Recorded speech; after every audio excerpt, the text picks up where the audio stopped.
히터를 다 끄셔도 괜찮을 것 같은데요. 우리 뒷부분에 다시 한번 히터를 켜주시면 감사하겠습니다. 우리 옆에 계신 분들하고 한번 인사 나눌 때요, 저를 따라서 인사하도록 하겠습니다. 단순한 삶, 좀 더 크게 하시면 더 좋겠습니다. 단순한 삶, 열정적인 사역으로 그리스도의 군사가 되시고 가자제일교회 일꾼이 되세요. 네, 서로 인사 나누겠습니다. 네, 우리 지난 한 주간도 그리스도의 군사로 또 가자제일교회 일꾼으로 자신의 정체성을 가지고 힘있게 살아오신 한 분 한 분들을 주님의 이름으로 환영합니다. 참 잘 오셨습니다. 중학생 사오정이 있었습니다. 사오정이 누군지 아시죠? 네, 학교에서 시험을 보는데 주관식 시험 문제가 나왔습니다. 죽음에 임박한 사람들이 평안히 죽음을 맞이할 수 있도록 옆에서 간호하고 또 도와주고 돌보는 일을 무엇이라고 합니까? 이게 질문이었습니다. 정답은 호스피스가 정답이었습니다. 사오정이 뭐라고 다 답을 썼냐면 보람상조. 보람상조. 요즘은 상조에 가입만 잘해놓으면 내 인생의 마지막이 다 준비됐다, 이렇게 생각하는 분들이 꽤 많이 계신 것 같습니다. 여러분도 그러십니까? 내가 상조에 가입이 됐으니까 이제 나는 내 마지막 시간까지 내 인생이 다 준비됐다, 그렇게 생각하면서 살고 계십니까? 오늘 마태복음 24장은 예수님께서 마지막 날에 있어질 징조와 환난, 또 예수님의 재림에 대한 그런 말씀을 우리에게 하고 계십니다. 그렇기 때문에 이 말씀을 이렇게 묵상할 때는 우리도 모르게 좀 두려운 마음이 생기기도 합니다. 하지만 하나님께서 우리에게 주시는 마음은 두려워하는 마음이 아닙니다. 하나님께서는 우리에게 두려워라고 하라고 말씀하지 아니하시고 뭐라고 말씀하세요? 두려워하지 말아라, 이렇게 항상 말씀을 하십니다. 그렇다면 우리가 이런 말씀들을 대할 때에 두려워하지 않고 어떻게 이 마지막 날을 준비하면서 살아갈 수 있겠는가? 우리는 그것에 대해서 생각해 보셔야 합니다.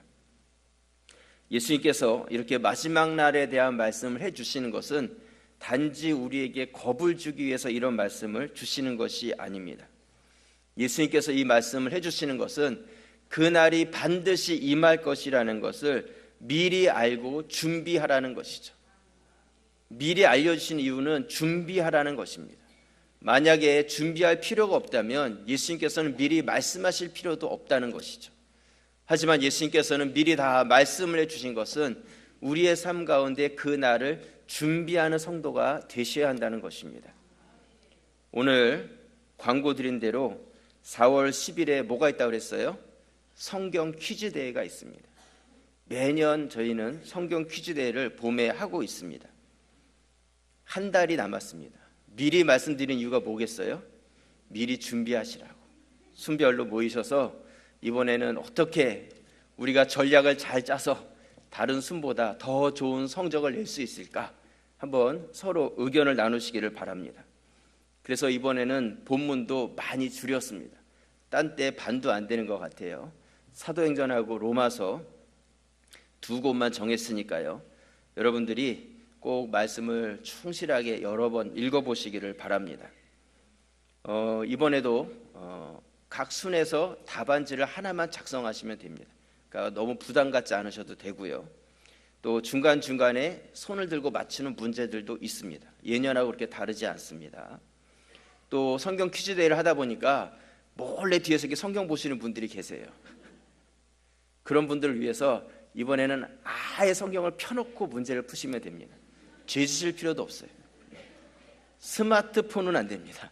스마트폰은 안 되고요. 제가 이렇게 말씀을 드리는 것은 성경책을 펴고 문제를 푸시기 때문에 난이도가 좀 있습니다. 그냥 기본 상식으로 푸시려고 그러면 맞추기가 어렵습니다. 미리 많이 읽어보시고 어디에 이 말씀이 있는지 아셔서 찾아볼 정도는 되셔야지 문제를 풀 수 있을 정도의 그런 문제가 나옵니다. 잘 준비를 하시고요. 미리 알려드리는 이유가 뭐라고요? 미리 준비하시라고. 오늘 예수님께서도 마지막 날에 대해서 미리 말씀을 해주시는 것은 우리가 그 날이 임할 것을 미리 알고 준비하는 성도가 되라는 것입니다. 그렇다면 어떻게 그날을 준비할 수 있겠습니까? 이것이 오늘 설교의 제목입니다. 어떻게 준비할까? 어떻게 준비할까? 여러분들은 그날을 준비하고 계십니까? 오늘 이 말씀을 통해서 주님께서 우리가 어떻게 준비해야 될지 알려주시는 말씀에 같이 귀를 기울여 주시기를 바랍니다. 먼저 첫 번째로요, 소극적인 준비됨이 있어야 합니다. 제가 소극적이라고 말씀드리는 것은 오늘 말씀을 이렇게 묵상하다 보니까 소극적이라는 단어가 좀 적절할 것 같아서 소극적이라고 정했습니다. 오늘 말씀의 배경에 보시면 예수님께서 큰 예루살렘 성전이 다 무너져 내릴 것을 예고하시죠. 제자들은 이렇게 튼튼하고 지금도 보수되고 확장되고 있는 예루살렘 성전이 무너질 것을 말씀하시니까 깜짝 놀랐습니다. 그러면서 나중에 따로 있을 때 조용히 제자들은 예수님께 질문을 하죠. 어느 때 이런 일이 있겠습니까? 또 이 땅이 마지막 날이 될 때 어떤 징조가 있겠습니까? 질문을 합니다. 오늘 마태복음 24장 3절 말씀 우리 같이 한번 읽겠습니다. 예수께서 감람산 위에 앉으셨을 때에 제자들이 조용히 와서 이르되 우리에게 이르소서 어느 때에 이런 일이 있겠사오며 또 주의 임하심과 세상 끝에는 무슨 징조가 있사오리이까? 세상 끝에 무슨 징조가 있사오리이까?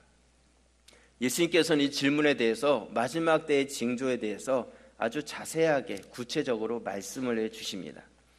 그 징조 중에 하나가 무엇이냐면 많은 사람들이 내가 그리스도다, 나를 따라라, 그러면서 사람들을 유혹하고 미혹하는 자들이 많이 있을 것을 말씀을 하십니다. 오늘 마태복음 24장 5절 말씀에 보시면요, 우리 같이 한번 읽겠습니다. 많은 사람이 내 이름으로 와서 이르되 나는 그리스도라 하여 많은 사람을 미혹하리라. 자기를 따르라고 하는 그런 자들이 많이 있을 것을 예수님께서는 미리 우리에게 알려주십니다. 여러분, 지난 한 주간 사회적으로 또 신문지상에 관심이 많았던 기사가 무엇이었냐면 이세돌 구단과 인공지능 알파고의 바둑에 대한 시합이었습니다. 이 바둑 대결이 있었는데요, 세계 최고의 기사와 스스로 판단하고 결정해서 바둑돌을 놓는 인공지능과 서로 대결을 해서 과연 누가 이길 것인가, 그것이 전 세계의 관심사였습니다. 처음 시작하기 전에 많은 사람들이 당연히 사람이 이길 것이다, 이세돌이 이길 것이다, 그렇게 장담하는 사람이 많았는데 결과는 어땠습니까? 결과는 졌습니다. 패배였어요. 5판 중에 이미 3판을 다 졌기 때문에 이미 승패는 결정이 났습니다. 그런데 이것이 단지 바둑에서 이기고 지고 하는 어떤 그런 문제로 끝나는 것이 아니라는 것이죠.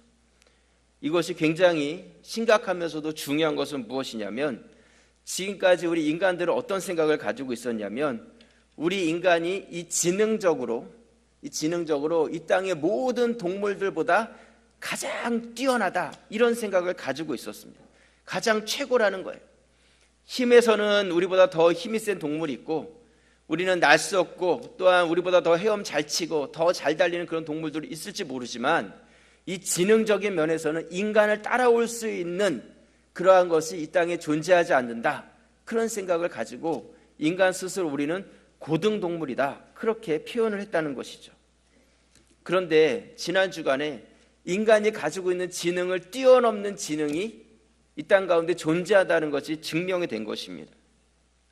세계 최고의 바둑 기사, 그 기사를 이김으로 인해서 많은 사람들이 지금 너무나 혼란스러운 상태에 빠져버렸습니다. 앞으로 이것이 그냥 단지 게임에서 이기고 지는 것이 아니라 이 인공지능이라는 것이 사회적으로 어떤 영향을 미칠지는 우리가 가히 상상할 수 없을 정도의 영향이 미쳐질 것입니다. 병원에서만 해도요, 이제 환자가 들어오면 이 환자가 어디에 문제가 있고 어느 부분이 아픈 사람인지에 대해서 이제는 인공지능이 어떤 의사보다도 가장 정확하게 진단을 내릴 수 있게 될 거예요. 법적인 문제도 가장 지금 이 사람의 문제를 법적으로 가장 좋게 해석해 줄 수 있는 인공지능이 금세 생겨날 것입니다. 또 돈이 좀 있는 사람들은 내가 어디다 투자를 하고 어떤 주식을 사야 될지 고민할 때에 여기저기 기웃거릴 필요 없어요.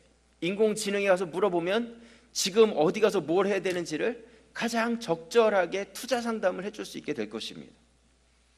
또 내 자녀가 지금 진로가 어디로 가야 될지 몰라서 고민하는데 그 아이의 적성과 이 모든 것을 고려해서 또 사회적으로 앞으로 미래를 내다보면서 가장 좋은 진로 상담도 인공지능이 해줄 수 있게 될 것입니다. 어떤 면에서 보면 우리의 삶이 좀 편안해질 수 있을지 모르지만 많은 사람의 직업들이 사라져 버릴 것입니다. 어제 신문을 이렇게 보니까요, 신문에 이렇게 표현했어요. 알파고를 알갓 이렇게 표현해놨어요. 알갓이다. 신이라는 것이요, 신. 여러분, 인간은요 자기보다 무엇인가 뛰어난 존재에 대해서 머리를 숙이고 종교심을 갖는 거예요. 지금 당장은 우리가 모르겠지만 앞으로 얼마 지나지 않아서 인공지능에게 가서 모든 것을 다 물어보고 그리고 그것에 따라서 모든 결정을 하고 그것을 따라가는 사람들이 많아질 것입니다. 분명히 그런 사람들이 있어질 거예요. 어느 누구보다도 가장 정확한 답을 줄 수 있다고 생각을 하는 것이죠. 그걸 믿는 거예요. 그래서 알파고 교가 생길 수도 있는 것이죠. 여러분, 지금 시대가 바로 그렇다는 거예요. 오늘 예수님께서 마지막 때가 되면 내가 그리스도다, 나를 따라라 하고 미혹하는 자들이 많아질 것이다. 분명히 그렇게 말씀하고 있습니다. 여러분, 시대가 이렇게 바뀌어가고 있는 상황 가운데서 여러분들이 여러분들의 믿음을 견고하게 흔들리지 않게 지켜가실 수 있기를 주님의 이름으로 부탁을 드립니다. 예수님께서는 계속해서 마지막 날의 징조에 대해서 말씀하시면서 전쟁과 기근과 지진이 있을 것이다. 믿는 자들을 미워하고 핍박할 것이다. 서로를 미워하고 불법이 성하고 사랑이 식어질 것이다. 오늘 말씀을 쭉 그렇게 마지막 날의 징조에 대해서 말씀하고 있습니다. 불법이 성하다는 것은 이제 법이 의미가 없어진다는 거예요. 사회적 질서가 다 깨져버린다는 것이죠. 사랑이 식어진다는 것은 이제는 개인주의, 이기주의가 되고 서로에 대해서 관심이 점점 사라져 버릴 것입니다. 여러분, 이 마지막 때의 징조의 말씀을 이렇게 바라볼 때에 이미 우리는 그 징조 한가운데 들어가 있다. 그 한가운데 들어와 있다. 그런 생각을 갖습니다. 그렇다면 이러한 마지막 때가 가까우고 있는데 우리는 어떻게 하시겠습니까? 여러분은 무엇을 준비하고 계십니까? 오늘 예수님께서는 징조의 말씀만으로 그쳐지지 아니하시고 그 다음에 우리에게 말씀을 해주십니다. 어떤 말씀을 하시냐면 오늘 마태복음 24장 13절 말씀을 보시면요, 우리 24장 13절 같이 한번 읽겠습니다. 그러나 끝까지 견디는 자는 구원을 얻으리라. 예수님께서는 마지막 때에 대한 징조를 다 말씀하시면서 그러나 끝까지 견디는 자, 끝까지 견디는 자는 구원을 얻는다 말씀하고 있습니다. 이 견딘다는 것은요, 상대방의 어떤 공격에 대해서 소극적인 자세입니다. 그래서 제가 오늘 소극적이라는 단어를 표현했는데요, 예수님께서는 마지막 때가 가까울수록 너희는 견디는 자가 되어라 그렇게 말씀하고 있습니다. 이 견딘다는 것은 현재 내가 가지고 있는 나의 상태를 그대로 지켜가는 것을 의미하는 것이죠. 바울은 데살로니가 교회 성도들에게 편지를 하면서 밖에서는 많은 박해와 핍박이 있는데 그 가운데서 성도들이 예수님을 버리고 배교하고 떠나가는 자들도 있었지만 끝까지 견디면서 신앙을 지키고 있는 자들을 격려하고 칭찬을 합니다. 데살로니가 후서 1장 3절 말씀에 보시면요, 형제들아 우리가 너희를 위하여 항상 하나님께 감사할지니 이것이 당연함은 너희의 믿음이 더욱 자라고 너희가 다 각기 서로 사랑함이 풍성함이니 그러므로 너희가 견디고 있는 모든 박해와 환난 중에서 너희 인내와 믿음으로 말미암아 하나님의 여러 교회에서 우리가 친히 자랑하노라. 5절 우리 같이 읽겠습니다. 이는 하나님의 공의로운 심판의 표요 너희로 하여금 하나님의 나라에 합당한 자로 여김을 받게 하려 함이니 그 나라를 위하여 너희가 또한 고난을 받느니라. 박해가 있어요. 환난이 있습니다. 하지만 그 가운데서 인내와 믿음으로 견디고 있는 것에 대해서 내가 너희를 자랑스럽게 여긴다. 어디 가서든지 데살로니가 교회 성도들을 자랑한다 말씀하고 있습니다. 여러분, 견딘다는 것이 좀 소극적일지 모르지만 현재 나의 신앙과 믿음, 여러분들에게 주어진 이 신앙의 위치들을 힘있게 지켜가시는 성도들이 되실 수 있기를 바랍니다. 이번 고난주간에요, 특별 새벽기도회가 있습니다. 올해는 여기 현수막을 걸어놨듯이 세겹줄 특별 새벽기도회입니다. 이 세겹줄 기도회가 무엇인가 궁금해하시는 분들이 계시는데, 주제는 기도로 나를 세우고, 기도로 가정을 세우고, 기도로 교회를 세운답니다. 이 세 곳을 이번에 세우자는 것이죠. 여러분들이 이 새벽 기도를 통해서 지나온 나 자신을 한번 돌아보셨으면 좋겠습니다. 나의 삶, 무너진 나의 신앙, 또한 뒤로 쳐져버리고 또 낙심되어 있는 나의 어떤 영성들, 또 나의 기도 생활, 또 나의 개인적인 또 나의 삶과 아니면 육체의 질병들이나 내 개인적인 모든 부분에서 기도하며 회복하는 시간이 될 것입니다. 한 주간 여러분들이 나 자신을 살리고 나를 세울 수 있는 그러한 기도의 시간이 될 것입니다. 여러분들이 새벽을 깨우고 나오실 수 있기를 바랍니다.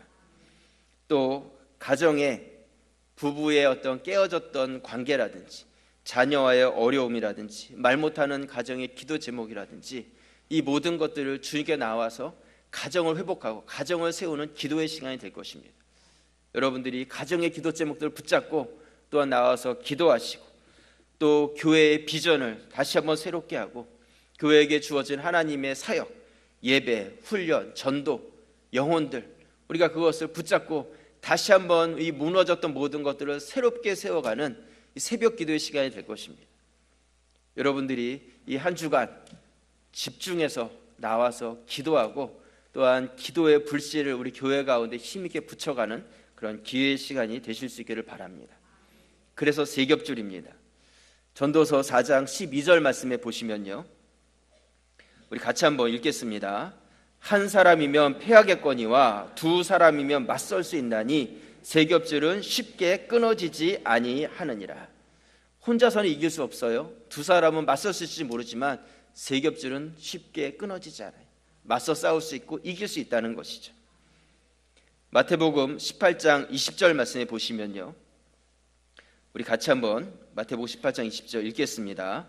두세 사람이 내 이름으로 모인 곳에는 나도 그들 중에 있느니라.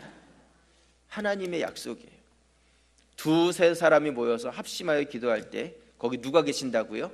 주님이 계신다는 거예요. 예수님의 약속의 말씀이라는 것이죠. 이번 세겹줄 기도회가 주님의 임재가 있는 그런 기도의 시간이 될 것입니다. 하나님께서 놀랍게 응답해 주실 것입니다. 믿음을 가지고 참석하실 수 있기를 바랍니다. 이 세겹줄 기도의 방법은요, 순 안에서 세 분씩 짝을 지어 드립니다. 그래서 그 세 분 안에서 서로의 기도 제목을 나눠요. 나 개인의 기도 제목, 가정의 기도 제목, 교회의 기도 제목. 그래서 각자의 기도 제목들을 나누고 그것을 붙잡고 기도하는 시간을 갖습니다. 근데 기도 제목을 나눌 때요, 너무 장기적인 기도 제목은 나누지 마시기 바랍니다. 지난 20년 동안 우리 아버지 구원 위해서 기도해 왔는데 그거 기도해 주세요. 그런 기도는 개인 기도 시간에 해 주시고요, 당장 시급한 기도 제목들을 나눠주시기 바랍니다. 자녀들이 진로 문제로 고민하고 있는 거라든지 아니면 또 육신의 질병의 문제라든지 수술을 받게 됐다든지 어떠한 시급한 기도 제목들을 가지고 그것을 나누고 기도를 합니다. 그래서 새벽 시간에 제가 이 세겹줄 기도를 하시는 시간을 드립니다. 그래서 세 분이 서로 손을 맞잡고 서로를 중보하면서 한 3분에서 5분 뜨겁게 기도하는 시간을 드리는데, 여러분들이 나오셔서 같이 기도하시고 또한 응답을 받았거나 은혜가 있거나 그런 것들은 카톡방이나 아니면 순장님들에게 밴드를 통해 가지고 또 은혜를 또 나눠주세요. 그러면서 이 세겹줄 기도회가 더 풍성하게 진행될 수 있도록 한 주간 하나님의 수많은 응답들이 경험되어지는 그런 시간이 될 것입니다. 여러분들이 그 은혜의 자리를 놓치지 마시기를 부탁을 드립니다. 여러분, 소극적으로 제가 견딘다는 표현을 썼는데요, 지금 여러분들에게 주어진 신앙과 영성, 기도의 자리, 이것들을 지켜가실 수 있기를 바랍니다. 그날이 가까울수록 근신하며 깨어 있으라고 말씀하고 있습니다. 기도하라고 말씀하고 있습니다. 그것이 견디는 것입니다. 그렇게 되었을 때에 내가 그리스도라 미혹하는 여러 가지 환경들과 상황들을 만난다 할지라도 우리가 그 가운데 넘어지지 않고 견고하게 서 있을 수 있습니다. 여러분, 사탄이 우리를 어떤 모양으로 공격한다 할지라도 우리가 믿음 가운데, 기도 가운데 견고하게 붙어 있음으로 인해서 꿈쩍도 하지 않는 그런 믿음의 성도들이 되시기를 주님의 이름으로 축원합니다. 아멘이십니까? 네. 두 번째로요, 우리가 마지막을 적극적으로 준비하셔야 합니다. 소극적으로는 우리의 신앙을 지켜가야 한다면 예수님께서는 이 견딘다는 말씀을 하신 후에 한 가지 더 말씀을 추가로 해 주십니다. 오늘 마태복음 24장 13절 말씀 다시 보시면요, 그러나 끝까지 견디는 자는 구원을 얻으리라. 14절 우리 같이 읽겠습니다. 이 천국 복음이 모든 민족에게 증언되기 위하여 온 세상에 전파되리니 그제야 끝이 오리라. 예수님께서는 천국 복음을 모든 민족에게 증언하라고 말씀하고 있습니다. 소극적으로는 나 하나의 신앙을 지켜가고 그것을 견뎌가야 한다면 적극적으로는 우리가 일어나서 이제는 밖으로 나가서 믿지 않는 자들을 만나고 그들에게 전도하는 삶을 살아가야 한다는 것이죠. 여러분들은 소극적인 분이십니까? 적극적인 분이십니까? 나는 지금 소극적으로 나 하나만 지키고 있는 분인지, 아니면 적극적으로 나가서 주의 복음을 드러내고 있는 분인지, 이도저도 아닌지 한번 돌아보시기 바랍니다. 예수님께서는요, 마지막 때가 가까운다고 말씀하시면서 나가서 복음을 전하는 자가 그날을 준비하는 자라고 말씀하고 계십니다. 여러분들이 아시다시피 저희 교회가 매주 목요일, 토요일 나가서 노방전도를 하고 있습니다.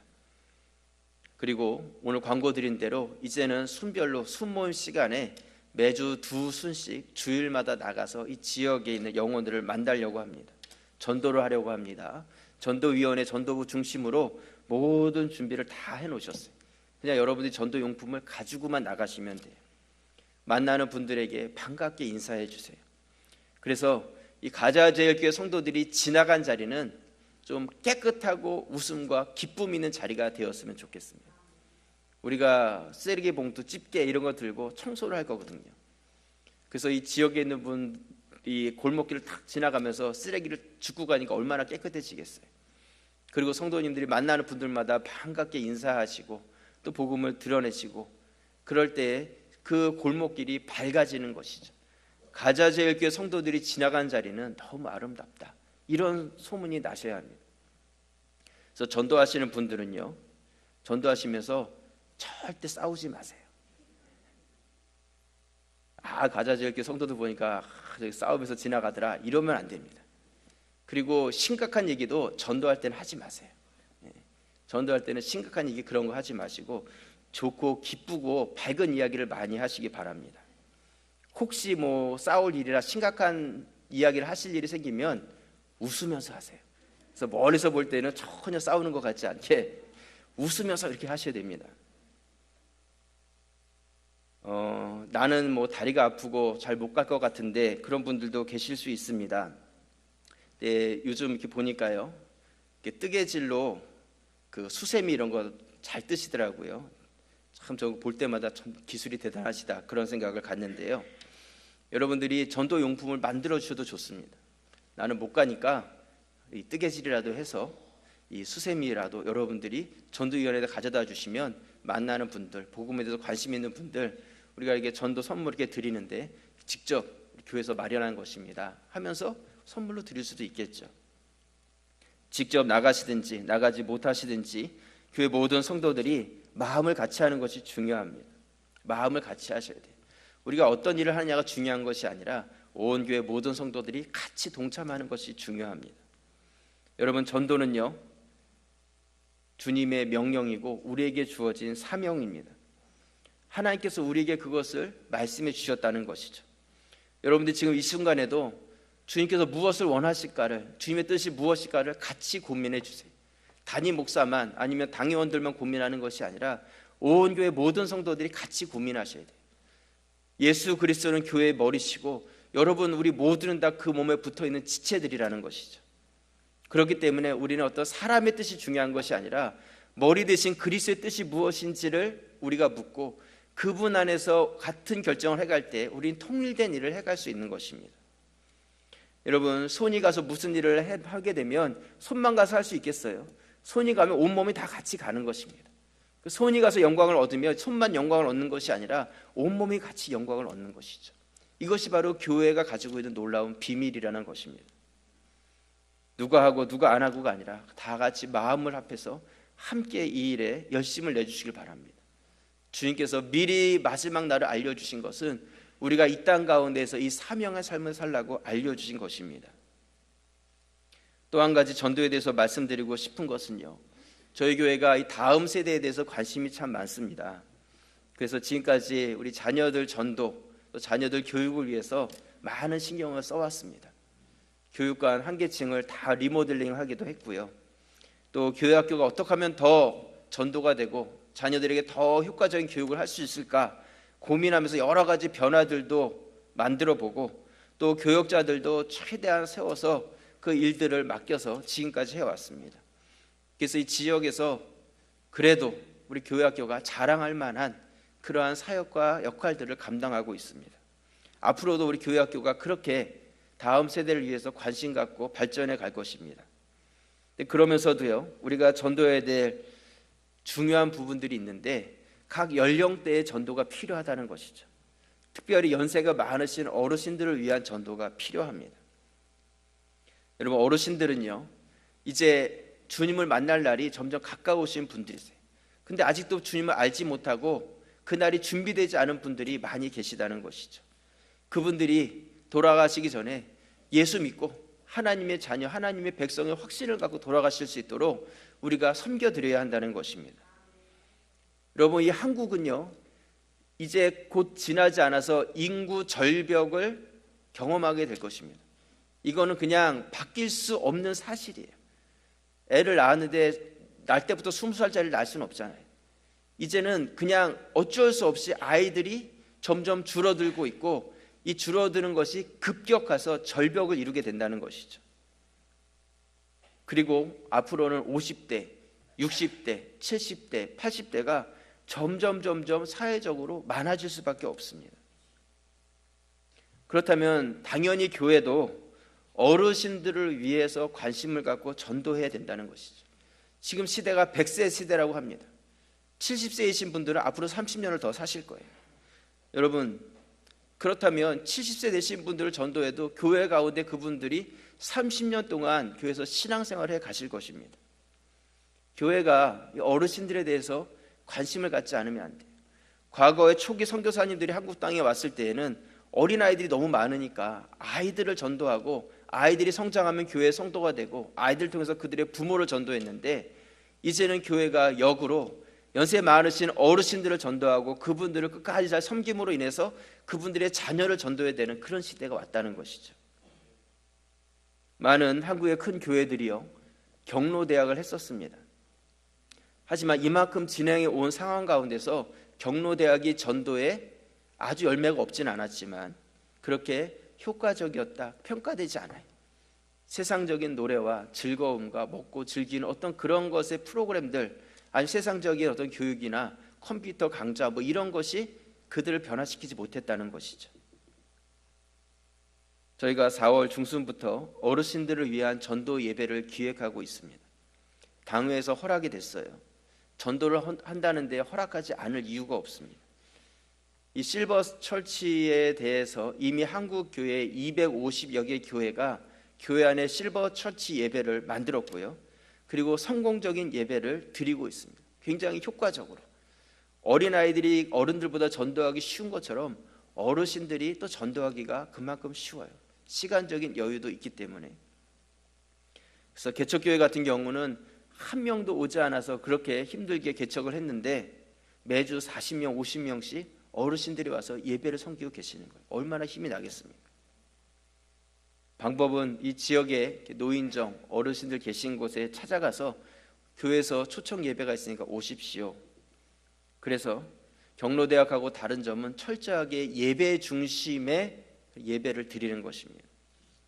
그리고 다른 것은 없어요. 식사도 대접하지 않고요. 뭐 차량 봉사도 하지 않습니다. 토요일 오후 2시에 모여가지고 예배를 드립니다. 근데 이 실버처치의 가장 중요한 포인트는요, 어르신들은 이 쌀에 대한 애정이 있으십니다. 쌀에 대한 애정. 그래서 쌀 전도를 하는 거예요. 오시는 분들에게 우리가 따뜻한 밥 한 끼는 드리지 못하지만 가셔서 따뜻하게 식사해 드십시오 하면서 쌀을 1kg씩 드립니다. 1kg씩. 그게 전부예요.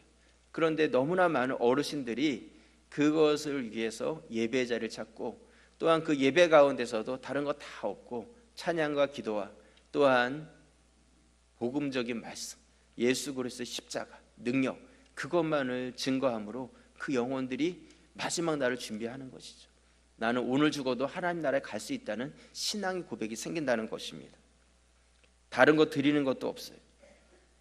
제가 이 쌀전도와 실버처치에 대한 이것을 접하게 되면서 저희 교회가 성미부가 점점 이렇게 줄어들고 있어요. 고민이 됐었어요. 한국 교회 좋은 전통인데 이것이 어떻게 좀 살려질 방법이 없을까? 그런데 이 전도 방법을 들 때 우리 교회의 성미부를 살릴 수 있겠다. 또 경로부, 또 예배부, 전도부, 교회의 여러 부서들이 같이 연합해서 이것을 같이 감당해 갈 수 있겠다. 이런 기쁨이 생겼습니다. 여러분, 먼저 부탁의 말씀을 드리고 싶은 것은 이 지역의 많은 어르신들이 이 실버처치를 통해서 돌아가시기 전에 천국 백성 되고 하나님 자녀 되는 역사들이 계속해서 일어날 수 있도록 기도해 주시길 바랍니다. 그리고 여러분들이 이 일에 같이 마음을 합해 주세요. 일주일에 80명이 오시면 80kg의 쌀 한 가마가 필요합니다. 그래서 여러분들이 좀 작정을 하시면 좋겠어요. 저도 한 가마를 작정합니다. 그래서 52명만 작정이 되면 1년 동안 우리가 이 사역을 할 수 있어요. 반 가마를 작정하셔도 괜찮습니다. 그거는 뭐 여러분들 자유예요. 하지만 여러분들이 이 일을 위해서 같이 마음을 합해 주시고, 우리가 마지막 때가 가까워오는데 주님께서는 우리에게 적극적으로 전도하는 자가 되라고 말씀하고 있습니다. 교회에서 같이 사역을 이루어갈 때 여러분들이 뒷짐지는 분이 아니라 마음을 같이 해주시는 분들이 되시기를 부탁을 드립니다. 오늘 말씀의 결론을 내립니다. 제가 오늘 두 가지 말씀을 드렸습니다. 하나는 소극적으로 우리의 신앙의 위치를 견고하게 견디는 자가 되라. 그래서 기도의 자리, 새벽 기도의 자리를 여러분들이 굳게 지키는 분들이 되어달라고 부탁을 드렸습니다. 두 번째로는 적극적으로 전도하는 분들이 되어달라 부탁을 드렸습니다. 여러분, 이 기도와 전도는요, 아무리 강조해도 지나치지 않습니다. 그리고 교회에서요, 어떤 사역을 하든지 사역할 때 좀 무리가 될 때가 있는데, 기도나 전도는 아무리 해도 문제가 일어나지 않아요. 기도 아무리 많이 했다고 그것 때문에 뭐라고 하지 않고요, 전도 열심히 한 것 때문에 뭐라고 하지 않아요.